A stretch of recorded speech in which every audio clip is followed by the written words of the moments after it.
What's going on, fellow A-Plusers? It's your boy Adam Perez back once again with a brand new live review show for you guys today as we're going to be getting into the Acolyte episode number 4 this week. So hello A-Plusers, hello Force users, as we are back once again to go ahead and give you guys our thoughts on this particular week's episode of Star Wars The Acolyte. Our Jedi Council is kind of cut in half here this week, but that's certainly more than fine because I got my boy Will Polk from Scene and Nerd certainly joining us here once again, man, our fellow Jedi Master himself.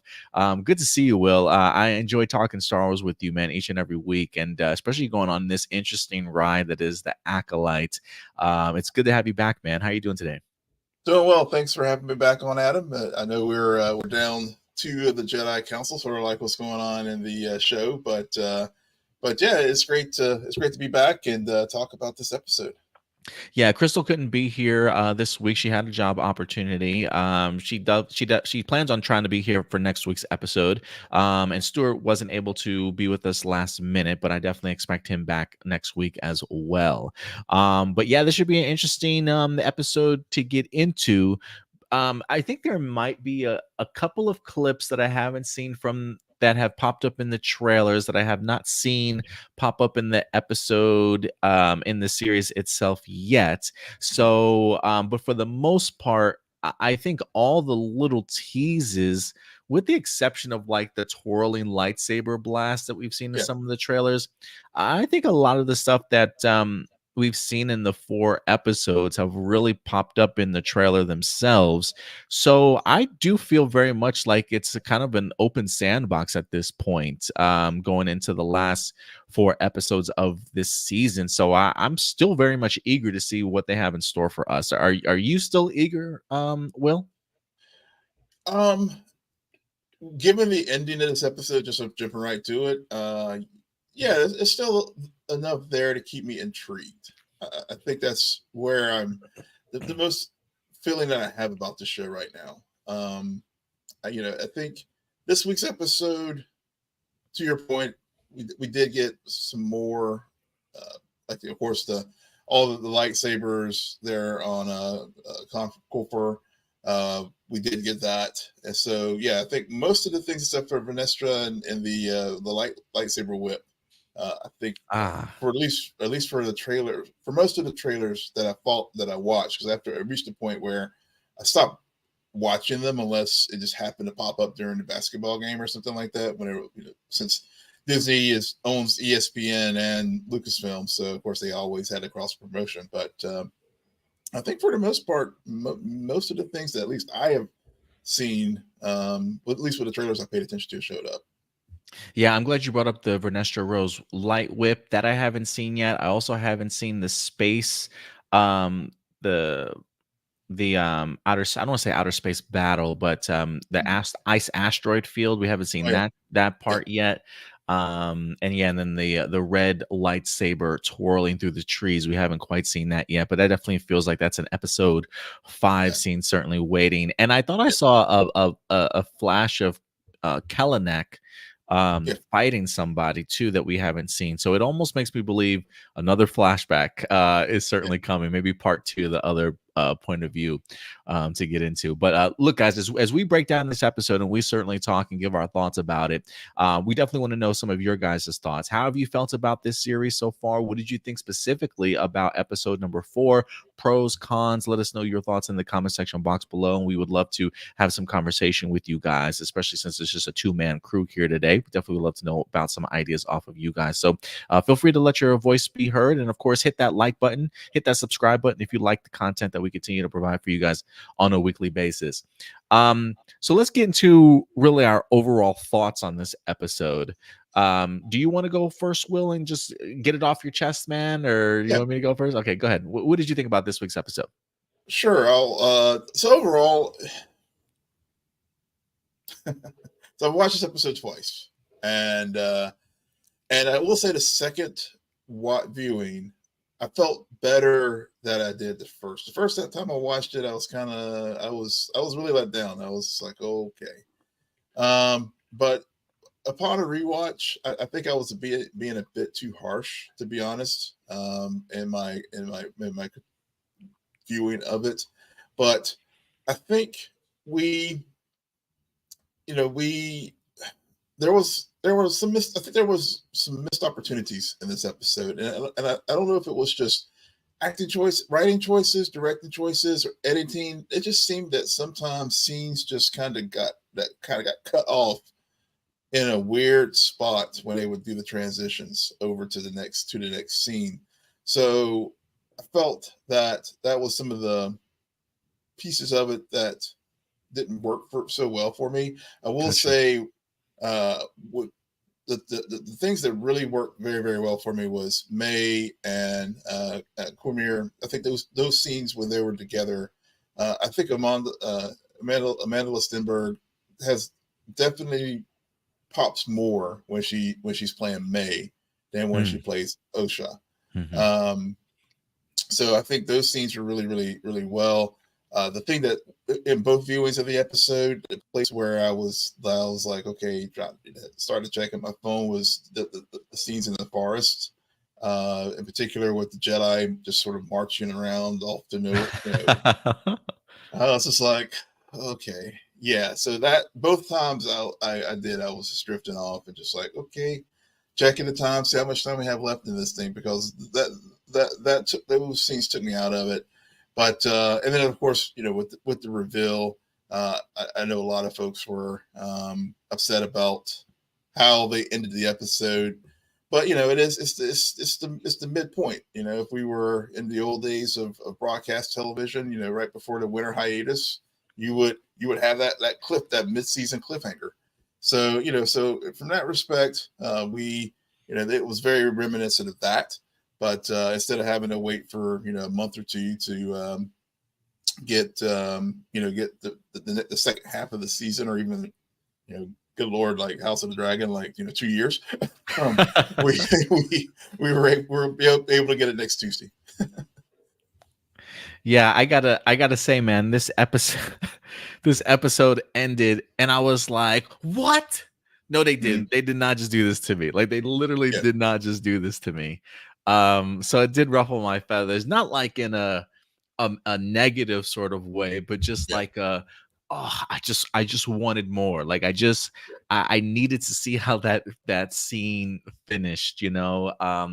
And the fact that they cut it off like that, it ruffles my feathers in the sense that while I've enjoyed the series so far, I truly am tired of Star Wars giving us sub 30-minute episodes if it's mm, live action. You yeah, know, like I give me an Andor filled episode of like 40 plus minutes at least, you know, like this to me it just doesn't make any sense. Maybe they figure like how their stories are told, you know, I don't know, it just has that animation feel that just does like animation sitcom feel that just does not work for Star Wars in live mm, action. Like yeah, I need them to put the big boy pants on and really give us meaty episodes. And so the fact that this literally, if you take out the previously on, if you take out the credits, this is like 28 minutes yeah, in general of actual footage, and then that's how the episode ends. I yeah, was yeah. like, yeah, that ruffled my feathers in that sense. So, But I am. Oh, go ahead. yeah, I completely agree. That was and like that's really hits like what I was saying before. Like there were some moments where I think they could have used that time where they were just kind of aimlessly wandering through the woods. It felt like you know with the you know let's just have the you know the creature of the week where we can just show soul with the you know, use his lightsaber skills to kill that thing. I mean, what was the point? I was Yeah. just like, yeah, I did walk away from that scene thinking, okay, but why? You yeah, know, like oh, we just want to show you Soul's lightsaber technique. You yeah, know, um, there's something I will jump on board what you stated. Um, that some scenes felt a little bit incomplete, and I did feel like some scenes needed a little bit more exposition.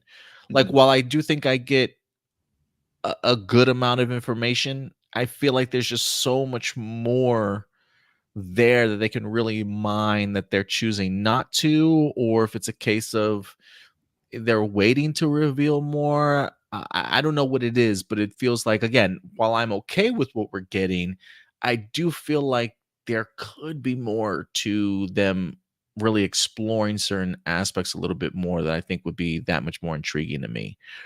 So I agree. I do think sometimes they get cut off. Or I don't think it's the editing. It feels very much like the writing, like a writing Mhm. choice to me when I think about it. Yeah. But I am glad to hear that upon second viewing for you, you enjoyed it Yeah. even more the second time around. For me, you know, I don't know where I sit with this episode because I think there are some aspects of this episode I was a really big fan of, but I think you nailed it on the head for me in regards to like why I don't know how I feel about it, because I do feel like there was more there should have been more to this episode than what we got. You Mhm. know, some enjoyable moments, like I enjoyed Osha and Jackie kind of connecting a little bit, especially with them kind of sharing the same master.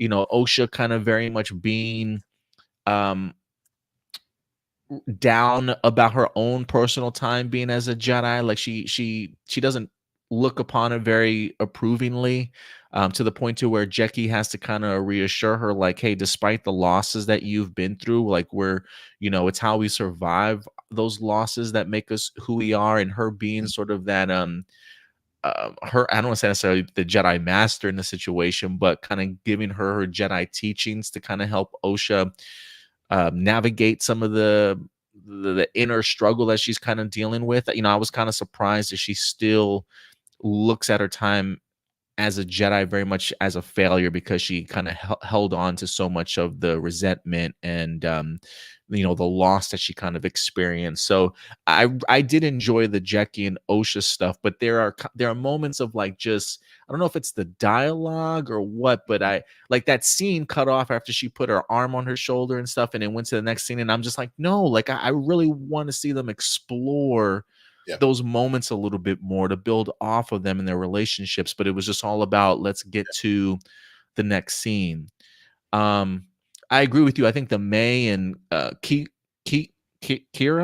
Kamir, what the hell's his Come name? here. Kiram, I'm just gonna call him Jason. Jason, yeah. He, I really enjoyed those scenes with them. I do think that it kind of continues to solidify what we thought, or what we've been predicting over the past two episodes of. I really do think that he is sort of the Mhm. master that May is talking about in here. But if anything, I was a really big fan of the tone at times. I thought this had a great balance of both location set Mhm. pieces, like location pieces and actual set pieces, to make it feel as cinematic as they possibly could. I felt like the scope of this episode really bringing the Kofar to life went a really long way. The fact that it didn't feel so much as set pieces, because of the fact that they actually filmed on live locations, which I thought was really great in this episode. um I will say this episode is maybe the first time I got out of my seat.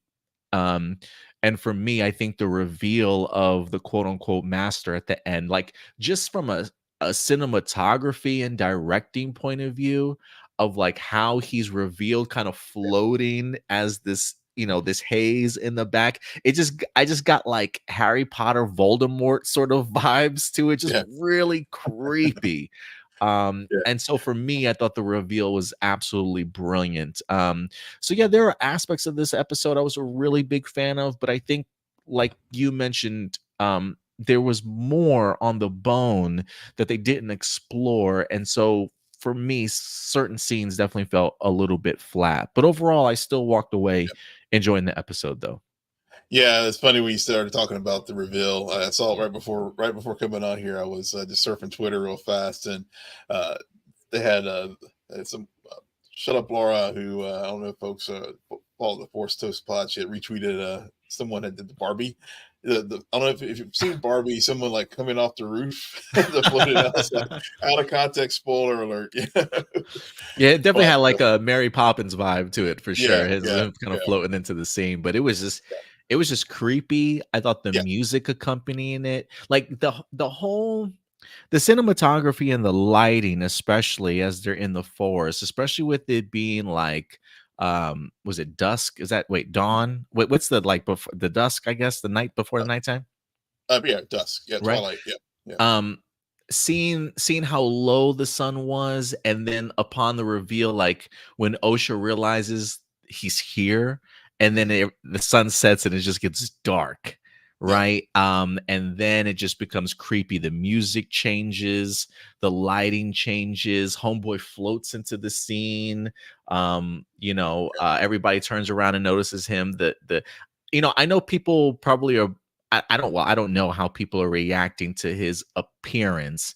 Right, it does have like a Kylo Ren, Knights of the Ren sort of vibes to it a little bit, but there is something really menacing to me, at least, of just the creepy robotic looking smile Mhm. that he has across that, for me, just really works in the sense of getting across the type of emotion that you want your viewers to experience when watching it. Yeah, I agree. I think that was I think the reaction I've seen people has been like you, where it's just like, really, you're doing this to me? I mean, why? With the cliffhanger and stuff. Yeah, the But cliffhangers killed me, man. yeah, but I will say the reveal to me was effective. Now will it pay off? That's remains to be seen. So I gotta like remind myself, and even like my partner Sarah, we were talking about the boys, for example. We're only we're still we're only halfway through the season, so making any full judgment on this show right now, I think is premature. And so it remains to be seen is if we'll get a nice payoff with the uh, reveal that we got this week. Because I will say, what the Wookiee Oh, Jedi, Kelnacca? Yeah. Kanaka, yeah. Uh-huh. We've been seeing Wookiee Jedi. I'm so excited for this, and then at the end of the day, I mean, we got him in the was it second episode there. Talking to Osha, and then we get some brief scenes there at the end of that episode. None last week, and then when we do see him this week, basically we see him making dinner, and then we find him, freshly killed by the master. So, so that was a letdown. So, those are the kind of things that, like, even though we got that dope reveal this week, will we get let down next week? With a flashback or something like that. We won't get. Oh We don't. no.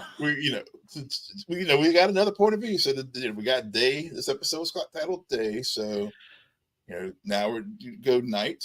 To get May's perspective on things of what occurred that evening in the Coven, or some of the other Jedi, because I mean they got to start filling in the pieces here.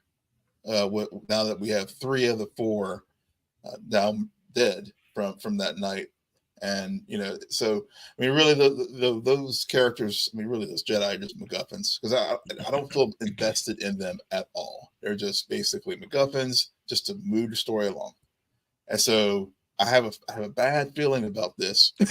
Where next week we're not going to get we're going to get some kind of flashback or something like that. Ah. Then episode 6, I might be completely wrong, but No, I think you might be right, Will. I'm getting that feeling now too, that you sort of mentioned it, because I will say there was a level of, I saw Kalnaka not moving, and I'm thought, is this guy dead? Is he dead? And then they reveal it, and I'm like, "Ah, bro, like I couldn't even watch this man in action. Like you couldn't even give him some lines or something, right?" And so like I'm experiencing now what I think people of fans of Carrie Ann Moss experienced in episode 1. Like I literally wanted to watch the series because of her, and they killed her off in the first episode.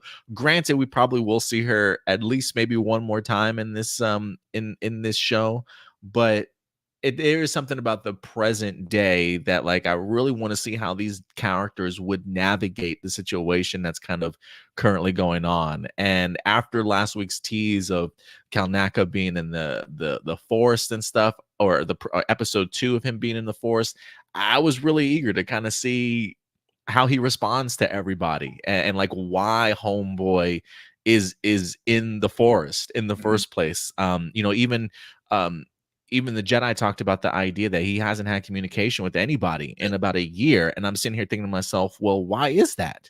exactly. And so now that he's not there to answer that question, I think you might be right, Will. I think next week is going to be another flashback, and then we won't get back to this battle for like 2 weeks. I'm hoping I'm wrong, but Yeah, I could be man, completely wrong. yeah, we'll see. Or maybe who knows? Maybe it's a present day and a flashback sort of Yeah, episode next week. yeah, and they may do that. They may do that. But I like I said, I just as I said earlier, I just don't these they drop some more hints that there's more to the story. Saul talks about that, when he's talking to Venestra, whenever the Jedi Council there on Coruscant. I mean, they are sprinkling in more details as far as like to what we suspected. There was definitely a lot more to happen that night when the four of them went into the coven. And another detail that I didn't pick up before, but I think it does add more context as far as with these four Jedi, it's like they were stationed on that planet. So again, that gives us, I know a lot of people, there was a lot of gnashing of teeth as far as the whole other Force users and all the other things going on with the Jedi philosophy and the witches and all that kind of stuff. But I think one of the things that people are that when if you get so focused on that, you're missing out on the other point is where they dropped this week is they were stationed there. So why were they stationed there? What was so special? Were they there to observe these witches? They had heard rumblings about this sect, and because they were clearly surveilling May and Osha. So to me, that's more of a plot point that I'm hoping that they'll explore. Yeah, I hope so too. Because going back to episode 3 and Coral warning the girls about being out there because it's like in the forest, and then you see Master Salt's head peeking out behind the trees like a creeper, like the big bad wolf sort of thing. So yeah, again, I love the perspective that we had from last week's episode. But you're right.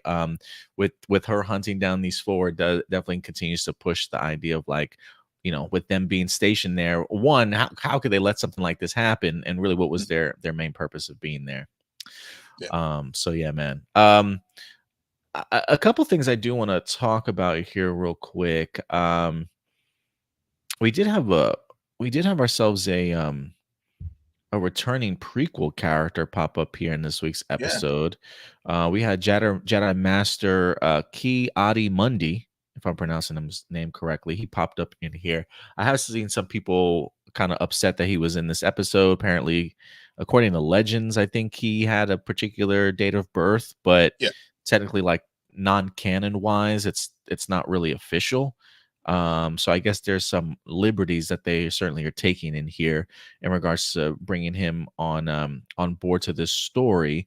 Clearly, this feels very much before he even gets to the Jedi High Council himself, which does make me wonder a couple things here. And this kind of goes in play with Venestra also.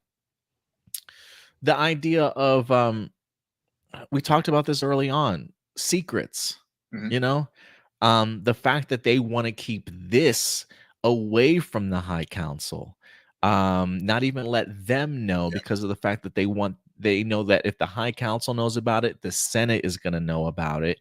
And again, it just gets this layer of cover up here.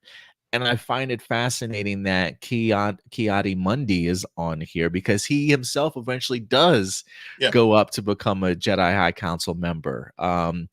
It does make me wonder, how does he get there? Does this have anything to do with it? Does he let the High Council know about what's going on? He was looking kind of fishy after that meeting when Master Soul and Vernestra were talking, like they were kind of trying to eavesdrop on what that conversation was like.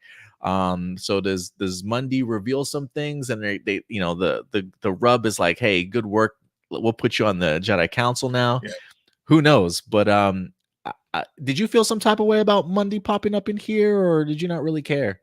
I recognized them. I know it really didn't as far as his date of birth and all that kind of stuff. I mean, it didn't really move me one way or another. I mean, we have Yoda who's like 800 years old or whatever. So, characters are long lived in the Star Wars universe. So that aspect didn't that piece of it didn't really bother me, but when I did watch it, I was like that. He looks familiar, and and again, it does ties everything. Does This is how they sort of put that connective thread to what we later learn in Phantom Menace, and so to me, it's sort of like, okay, how does this all fit into his dialogue 100 years later when he says we haven't seen the Sith in the millennial, That's right, and because he's the one that says it. That's right. yeah, so so I'm just so with and to your point, all whenever they have that meeting in this episode, and then afterwards where he and the other Jedi Master are eyeballing, trying to eavesdrop on what Venestra and Soul are talking about.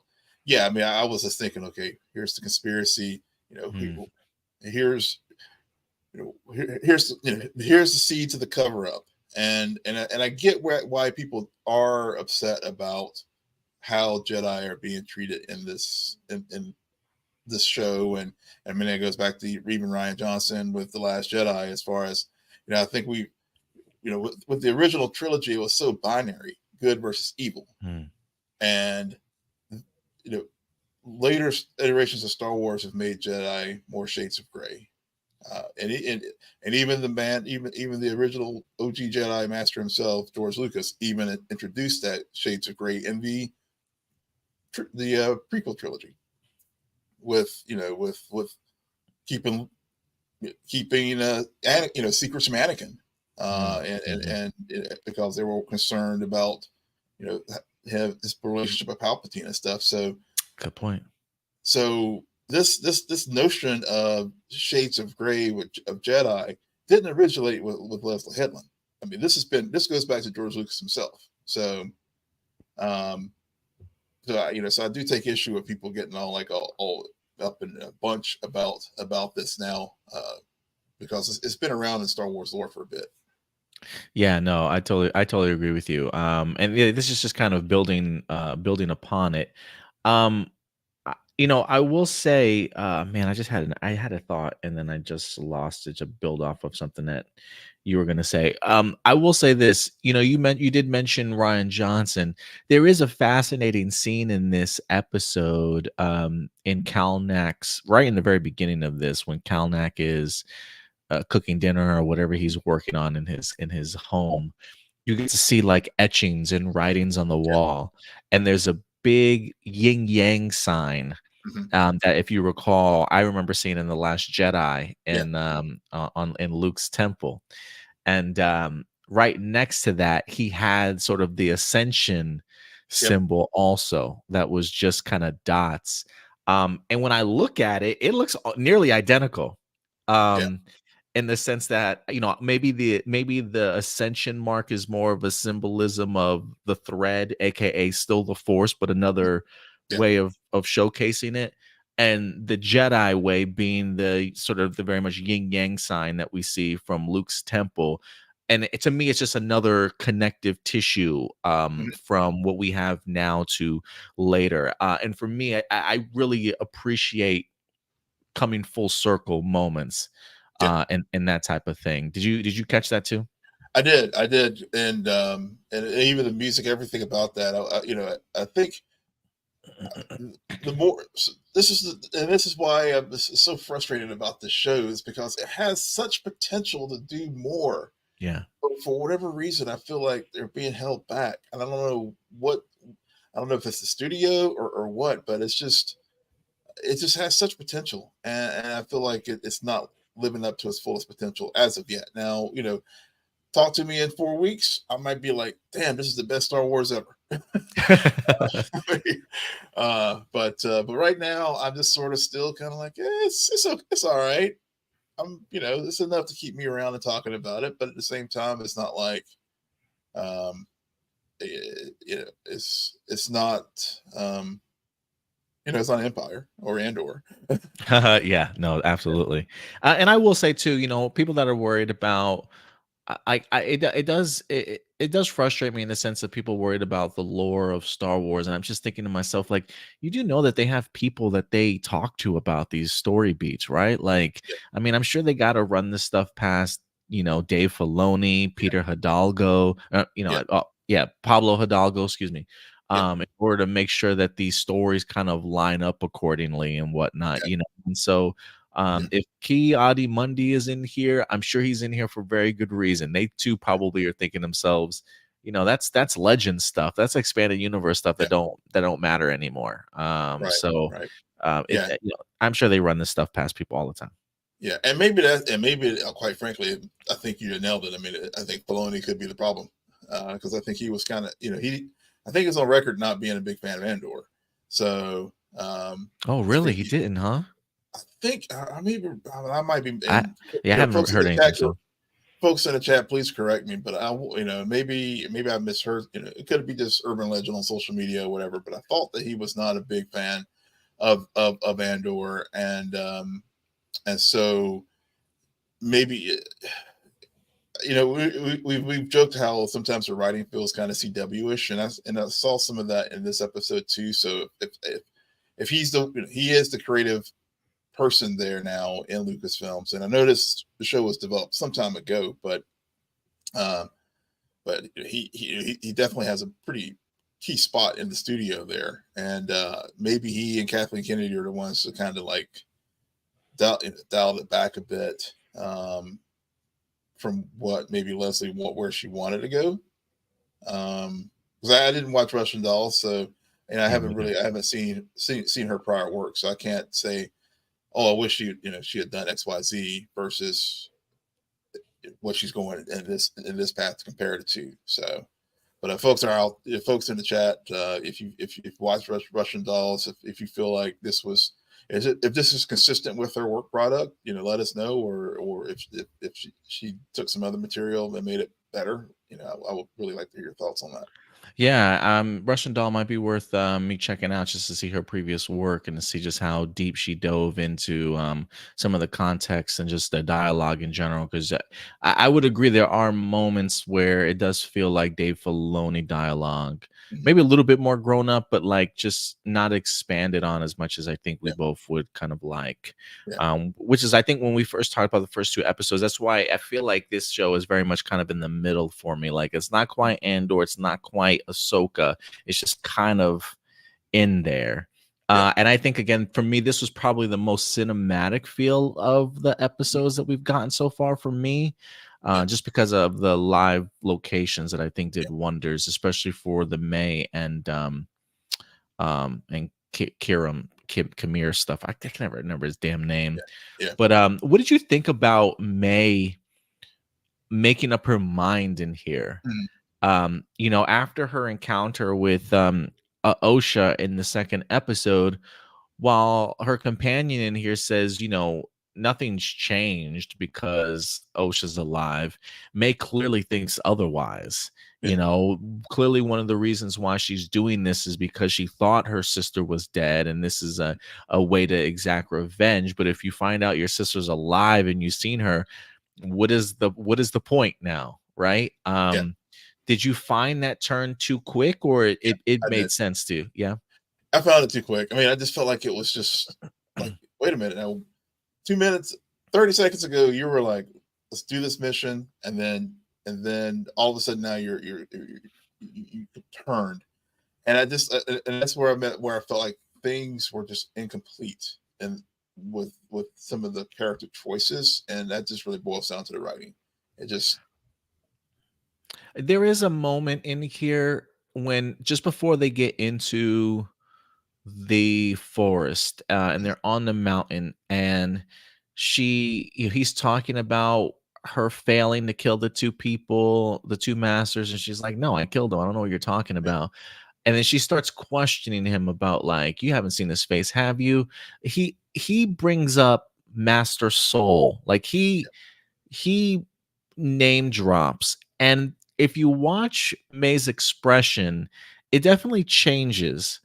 And I don't know, for me, I think it changes two times. mhm, One, um when she I feel like she's trying to get more out of this guy when she mentions her sister being Jedi scum. Hmm. Almost like it was like just throwing something out there like bait to kind of see if it would hook him and if he would say something. And then I think that's when he drops Master Soul's name and she's looking at him. I'm thinking to myself, like, is he even supposed to know this guy's name?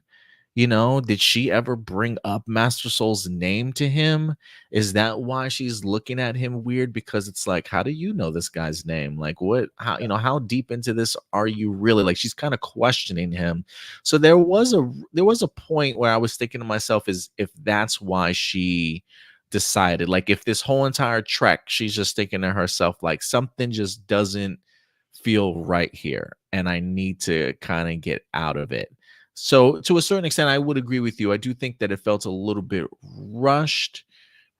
But I do think again, exposition, Yeah. uh showcasing the inner struggle and that conflict that she's having as she's going through this journey through the forest, I think really would have helped. Like I rather would have had a scene like that than the creature scene that we Yeah. had in the forest also. You know what I mean? Yeah. Like Exactly. it's cool that you want to show, your makeup artist and your creature design guys and give them a chance to truly shine.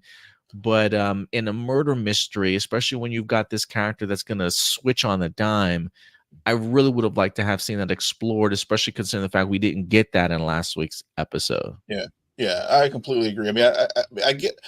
I will say when I was watching the creature and some of the doubt that when Jackie and Osha were talking afterwards, she there was the discussion of death and life and feeling things in the force. So I want to say that it was sort of like going back to that moment with the tree in the third Mm. episode, just to show that her still connection with Oh, the force and feeling that right. stuff. So it was so maybe we should just put a even though it seemed to drag a bit, maybe we could put a pin in that because it may come back to explain some of these things later in the series.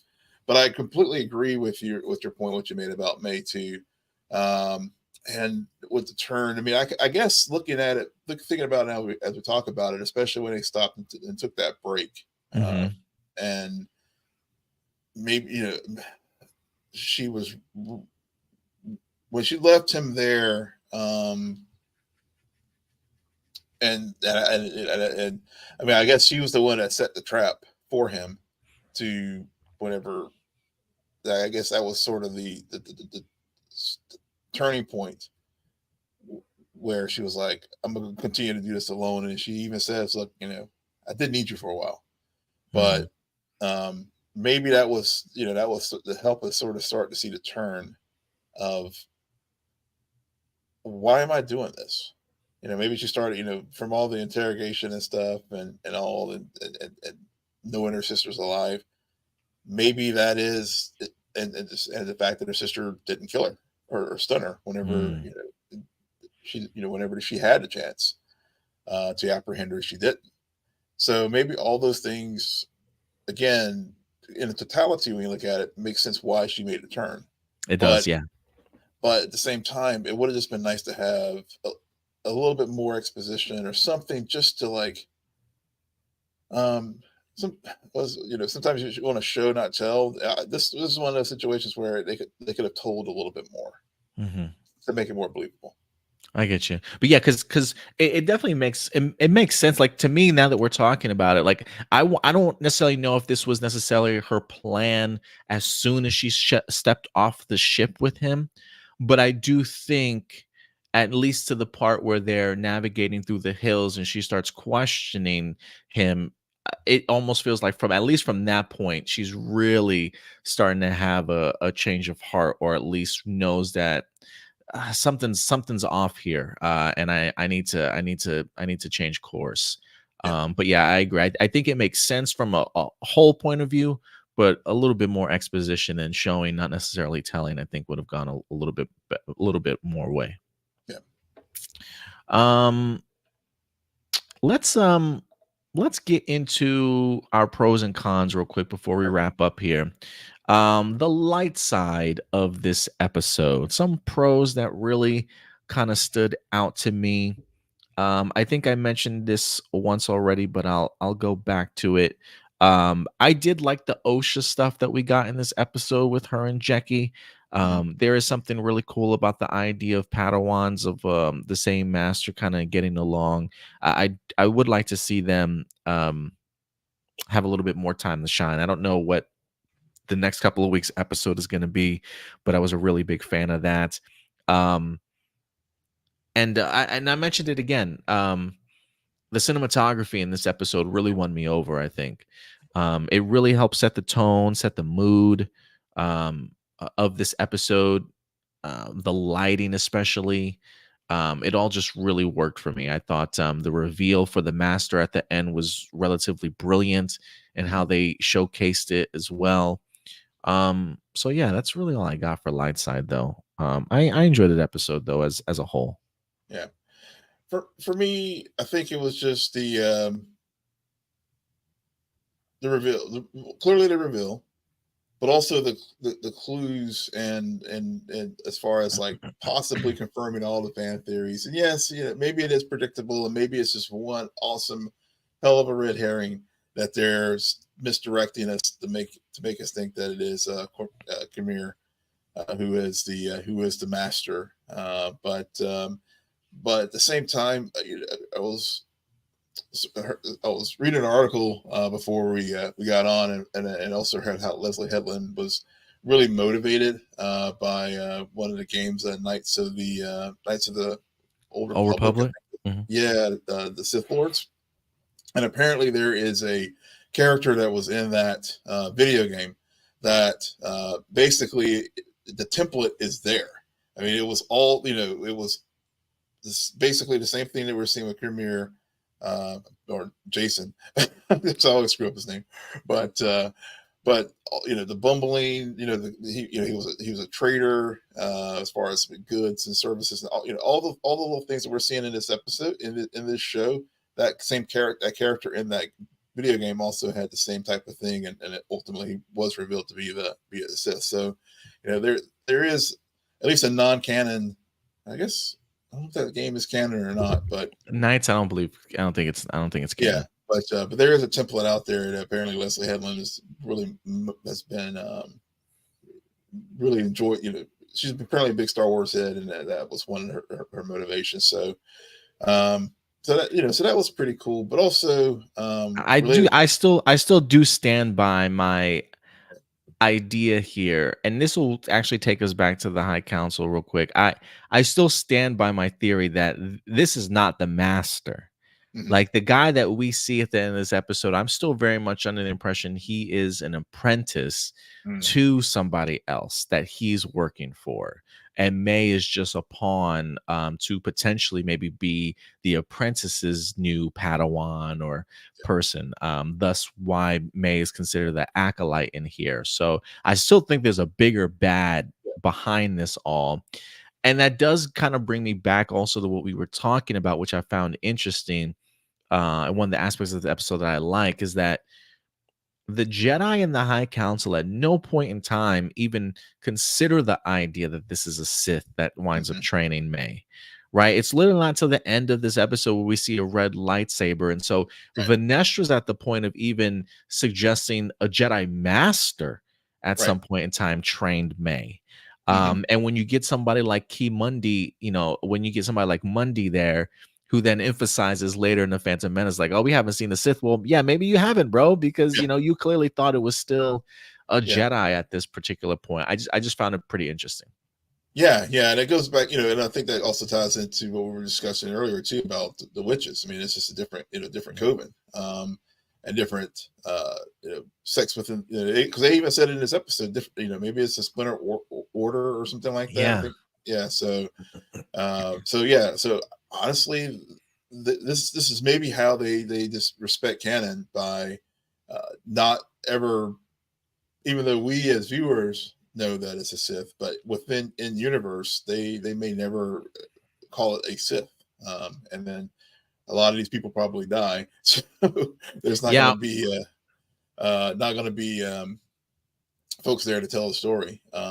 So we'll see Yeah, what happens there. I was gonna be curious as to I've already seen some people just based off of the trailers were like, oh, all these people have to die now, Yeah, like, yeah, so I am kind of curious if they will go that route, yeah, and kill everybody off for the most part, or if they've, like you said, maybe they've got another way of explaining things. And look, I mean, and this is kind of all starting to make sense to me, or at least not make sense, but you can easily see the pieces being put into place that even if they knew it was a Sith, why they wouldn't say right. anything. Yeah, Right. And they're already putting those layers of deceit, keeping yeah, things secret. The High Council doesn't necessarily need to know. Maybe this is all Mundy finds out and they decide, you know what? Maybe Soul comes back to Vernestra and lets Vernestra know. And Vernestra's like, we can't tell anybody about this. yeah, Like yeah, it makes it that much more plausible, and understand in the sense that, like, the Jedi in their hubris not only want to keep things secret, but maybe don't necessarily take things as seriously as they should. Because I've mentioned to people before on Twitter, like, if you go back to Tales of the Jedi, I think it was like it might have been episode 4, maybe. It was a Count Dooku episode hmm, where he talks to Qui-Gon right after the Phantom Menace, and or during the Phantom Menace, he bumps into Qui-Gon and he says, I heard that you spoke to the council and told them that you bumped into a Sith Lord or something like that. And he's like, yeah, but I don't think the council, believes me, or something like that. And Count Dooku himself even suggests, I've brought this up to the council before, and they have failed to do anything. And then when Qui-Gon does die at the hand of the Sith, he does very much blame the council for that, despite the fact that he himself is working with Palpatine at that time. But he yeah, blames the council for not taking these things quite seriously. So I do think that the Acolyte is doing a really great job of layering what we've already known and what George Lucas has kind of teased before, and just building upon it to make it believable that even if some of these people do end up surviving, or coming face to face with this Sith, why the council themselves may not necessarily know about it at the end of the day. yeah, yeah, yeah. Those are all good points. Marcelino says the Sith looks so generic. He's just got a big black cloak on and a helmet, man. I don't know what you want. Also, May becoming good and wanting to turn herself into felt completely out of nowhere. If they built it up, I would better accept it. Yeah, completely agree. Completely agree. Yeah, That, and that's definitely, yeah. Go ahead, Will. yeah. No, I was going to say whenever we move to our dark side, that'll. Yes, I yeah. think I'm Let's very let's jump into it. Boom, dark side. Go ahead, talk about it yeah, a little bit. yeah, yeah. I think I've telegraphed that one pretty much all episode.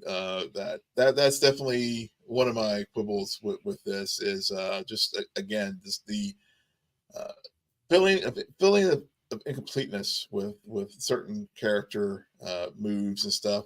And the other thing too is the whole Jackie Osha. At first, I felt they were very wooden in their Mm. whenever she first talks about how her time is done and she saw it's a Jedi matter now and stuff. That scene just felt so like hollow.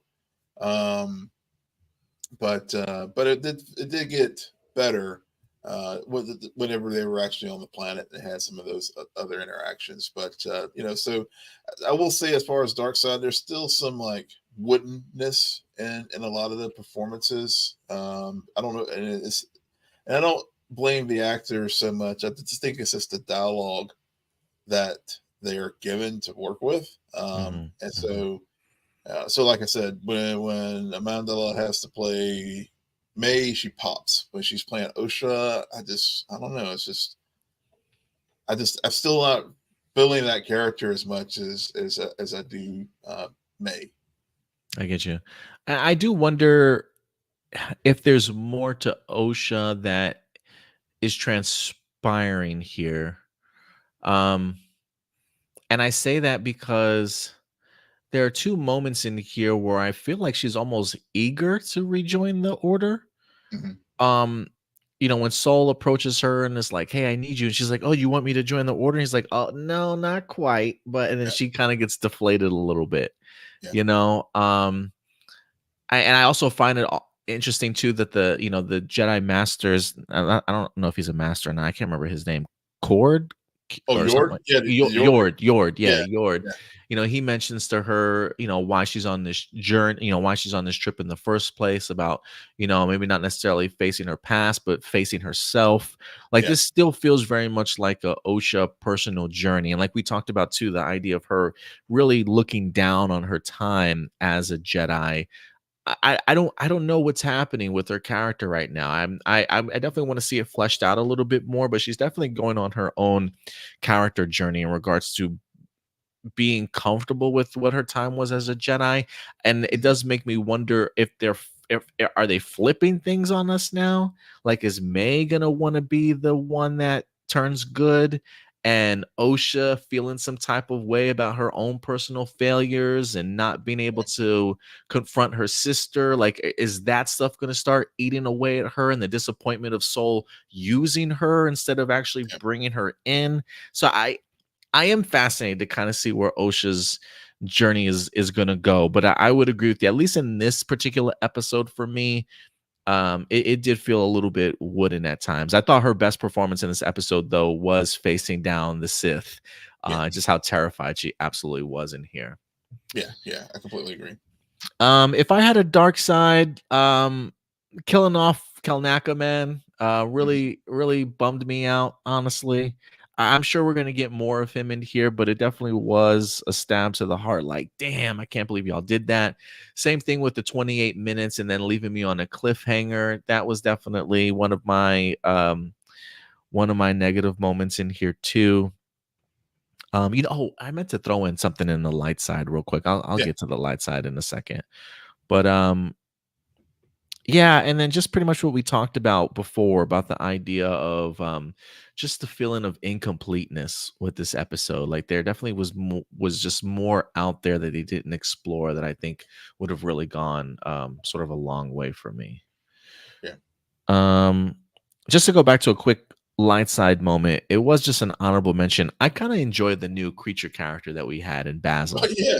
Basil. Yeah, yeah, Yeah, yeah. he was like a gopher. Was he a gopher, a beaver? Yeah. What was he? Thought he was like a Jedi bloodhound or something like That's that. exactly what it was. Yeah, but That yeah, was a cool design.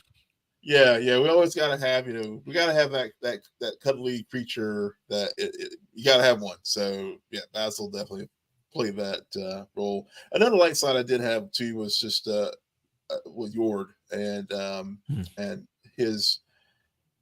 I did like he's the button down, you know right guy, deadly do right type of the Yeah, Jedi. yeah, And I'm probably dating myself here, but at the same time, I like the jokes that he and Osha did have as far as the civilian, the blaster, those kind of things, and yeah. Just don't put me in so one of those civilian robes, and then the yeah, next yeah, scene she's in her it's civilian civilian robes. role, Yeah. yeah. So there were some moments of humor that did work for me, at least in the episode. No, I definitely get you.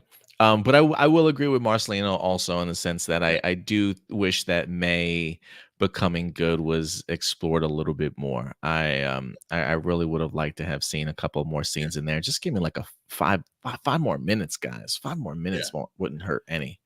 Yeah, I see his comment too about Wiki Jedi, and yeah, we talked about that earlier. That the Jedi's are, they're really except for Saul, but the other three are just MacGuffins. They just Yeah, really are.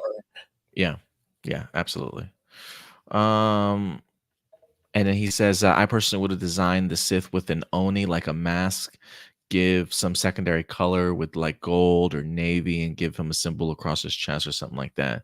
I can understand the idea of wanting him to be a little bit more non-generic, But I can't say because I don't really know what the Sith look like normally during this time whatsoever. But as I expressed early, I do dig the helmet. I really do dig the helmet. There is something about the silver looking metallic teeth ish Yeah. Sith teeth. I don't know what we're gonna call them yet or not. Sith Lord teeth. I don't know, but they were, to me, while the rest of him very much is generic, I do think from his neck up is as menacing as it comes. Yeah. And I think that's what works for me. Yeah. You got to have this from in addition to the red blade, you got to have that mask, that hood, dark, sinister look. I mean, I think that's just part of the universe. Yeah, and Kylo Ren didn't have that impressive of an outfit either. I mean, Homeboy wore all black and the Yeah. gigantic cape too, right? I mean, Yeah. outside of Darth Vader with the the stuff on all the robotics and stuff on his chest. I mean, he just had a black cloak too, walked around in all black too. So Yeah. definitely very much a staple. But I can understand the idea of wanting to add some Yeah. color. Maybe if we go back further and like Old Republic, Knights of Old Republic, maybe we'll get something fancy. Yeah. Yeah. But yeah, all right. You know what? Let's scrap the dark side and let's get into grading this episode. We've been giving report cards for the most part each and every week. I think the first two episodes we gave B minus. I believe last week's episode turned out to be a B. I should probably write this stuff down. I would be interested to know what we're going to be grading episode number 4. What would you grade it, Will? Oh, so they get pluses for the ending. But I am feeling, after, like I said, after watching it 2 times, I feel like I'll B minus. I'll give it 80. An 80. You know, I'm there's a part of me I'm like you, Will, in the sense that the ending really grabbed me. Like the final act of this episode, I was a big fan of. Mhm. The other portions, despite some of the concerns that I had, there's a part of me that wants to give it a C plus here. Yeah. Mm-hmm. But I just think of like the ending just really hit for me. Yeah. And I feel like I should be a little bit more generous. And I was thinking of B minus 80 also with you. But there's a part of me that's just like, I still think that might be a little bit too high, like just a little bit too high. Yeah. But Yeah. you know, You know what? I'm gonna change my grade. I'm gonna go to C 79. you got C plus. Yeah. Yeah. You can go 79. Okay. Because like I said, I think there's yes, I didn't, 99%, 95% of it was just incomplete. And then we have 5% that was just like, all right, you nailed it. Yeah, you know what, man? I can't believe I'm doing this because of the fact that it literally was a great reveal. And I feel like a great reveal deserves more than the C plus, but I'm gonna stick with you. I'm gonna stick with you, man. I think C plus, man. I think C plus is gonna be our Yeah. grade for this week's episode. I feel bad giving it a C plus, but you know what? Yeah, there was just some incompleteness in here, man.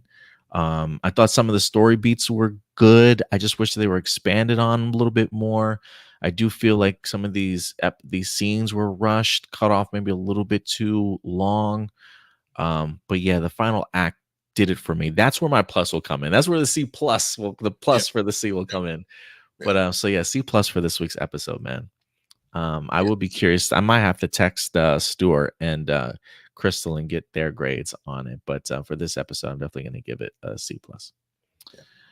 Marcelo says, I'm hoping we see more Yord's Padawan and become an actual character and not be used for fodder. But if they do, my score for this is going to go down slightly. Not big, but slightly.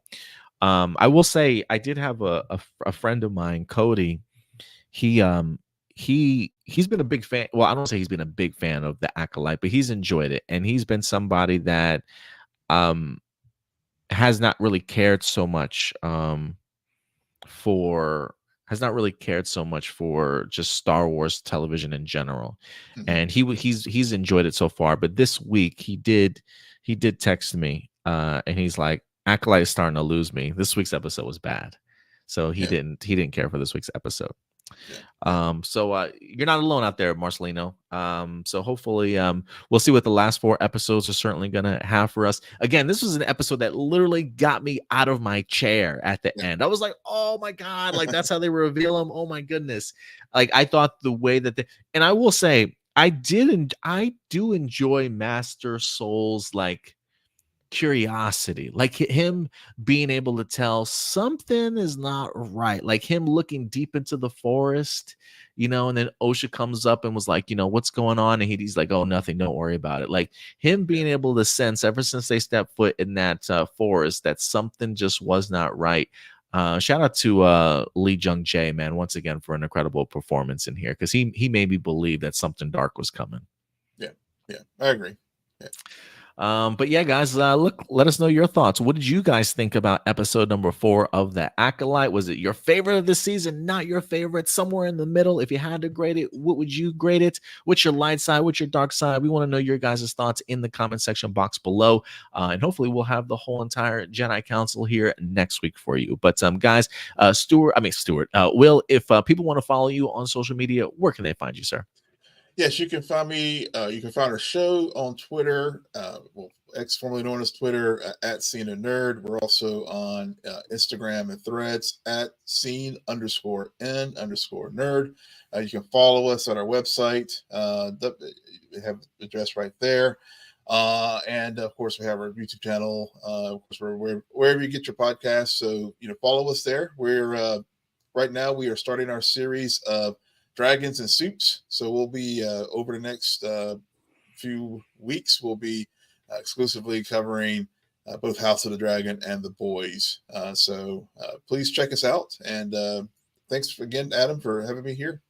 Of course, man. Of course. Always love your guys' content and love talking Star Wars with you, man. So I appreciate you making the time to come here each and every week. Guys, if you want to follow us, right up here at the top or down below at APlus Opinions, active everywhere on social media. We also have a TikTok page at Hero Report if you want to check us out. If you like the forum community kind of setup, we do have a Discord, which is in the link in the description box below for you guys as well. But check us out on Facebook, where we post most of our news throughout the week. Keep you updated throughout the week. Check us out on Instagram and especially here on YouTube, man, our main YouTube page. Hit that like button, hit that subscribe button, and we'll definitely be back next week for more Star Wars The Acolyte. Join us live every Wednesday at 10 p.m. Central Time. But until next week, guys, do us a big favor as always. Take care of yourselves, take care of each other, and may the Force be with you. We'll talk to you guys later. Bye.